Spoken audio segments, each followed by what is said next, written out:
let's now talk specifically about America and Iran, okay? So America will have three major advantages in this war, okay? These three advantages are of course, technology, propaganda, and money, wealth. These are the three major strengths of the American empire. Right? Technology is just what you see every day, right? The satellites that are able to precision target these airplanes that are the greatest war machines in the world. Okay, so America is home to the greatest scientists, the most advanced weaponry. Okay, that's its technology. Propaganda means that America controls information space. It controls the internet. It controls the world's most powerful media, including the New York Times, CNN, BBC. It controls YouTube. It controls Google. It controls information landscape. America does not want you to know something. It can hide it from you. America can control the discourse. It can control how you think about the world. That's propaganda. The last thing is money. Okay? And it's a very simple idea. The United States controls the US dollar, which is the reserve currency of the world. And the United States can print as much US dollars as it needs in order to win this war. It has an infinite money printer. Okay? And then it can use this money to bribe people to fight this war, right? It can pay for mercenaries. It can bribe ethnic minorities to rebel against the government in Iran. It can bribe Iranian officials to betray the government, okay? So, looking at these three things, you would think that America is invincible, right? But again, we need to think about the law of asymmetry and recognize that these advantages are also disadvantages, all right? So, let's discuss this. Technology. Well, you know, if you have the most advanced weaponry in the world, you become lazy, arrogant, and dependent on the technology, right? So the classic example, of course, is our school, where you have access to ChatGPT, right? And like you become smarter because you have access to ChatGPT? No, you become dumber because you become lazy, right? Same thing with technology. You would think that with the most advanced weaponry in the world, America would become invincible, but instead, the American military becomes too dependent on the technology. It becomes too arrogant, too complacent. Okay, it's like, well, you know, if we get into trouble, then we'll just send in the Air Force and blow everything up, okay? So it leads to dependency. And this actually hampers innovation and resilience in a battlefield. And this is what you need to win, okay? You need to be innovative and you need to be resilient on the battlefield, but because of technology, you become too lazy to think for yourself. All right? So that's one problem.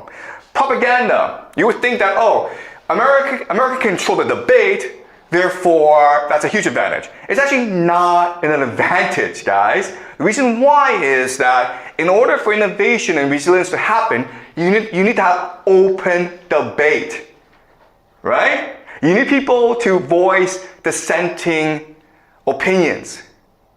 But if you control the information landscape, what you can do is censor.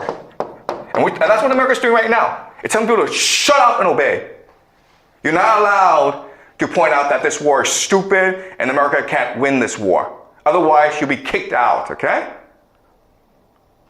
So this means that there's really a lack of rigorous debate within the American government, within the American military, within the American elite, which of course will lead to hubris. It will lead to bad decision making. No one will point this out because they're too afraid of pissing off the president and his people. So just shut up, and America will keep on making the same mistakes over and over again, okay?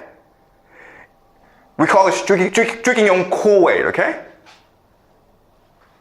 Okay, they're basically getting high on their own supply is another phrase that we use.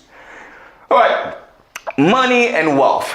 You would think, okay, well this is it, man. We just bribe everyone, we just bribe the entire world, and we're good, right?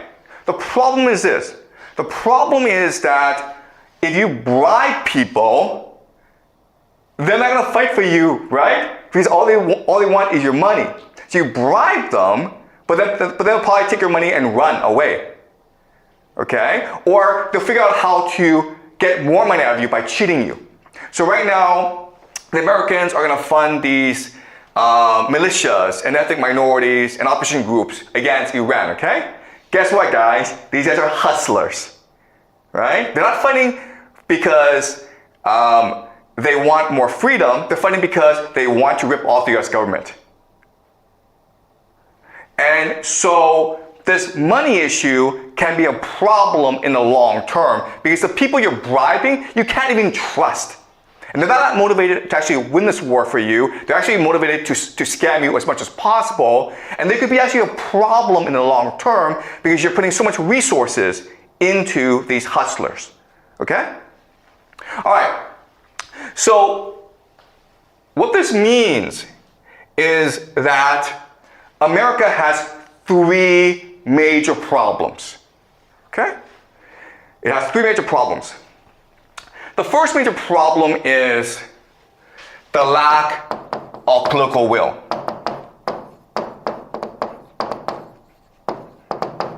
And all this is saying is that the American people don't want to fight this war. The American government doesn't even know why they're fighting this war. No one cares. Okay? But for the Iranians, it's a struggle of life and death. Right? If America loses this war, they just go home and forget about it. But if the Iranians lose this war, they all get killed. Or they lose their country, they lose their society. They lose their civilization. They lose identity. They cannot afford to lose this war, okay? So the first major problem that Americans are facing is they don't have any political will to fight this war, but they're still fighting this war anyway. Okay? The question then, of course, is why? Why is this happening? This is actually the most important question, and it's the most complicated, so we'll save this for later, okay? Second is the idea of logistics and manufacturing. So America is very good at fighting short wars, okay? The reason why is they're advanced, they have the most advanced weaponry, but they have manufacturing issues because, as we know, America shipped all its factories to China. So America doesn't have that many factories. So yes, it has the most advanced weaponry in the world, but this weapon doesn't do any good if you don't have any munitions, right? You don't have any munitions, bombs, bullets. And you need factories for that. America doesn't really have these factories. Now, I understand that America is trying to upgrade its manufacturing capacity, but it's kind of slow, all right? So maybe 5 years from now, it will have manufacturing capacity to fight this war, but right now it doesn't. So that's another major issue, okay? And then the last issue, of course, is casualties. All right, America, because it doesn't have the political will to fight this war, cannot afford to lose soldiers on the battlefield.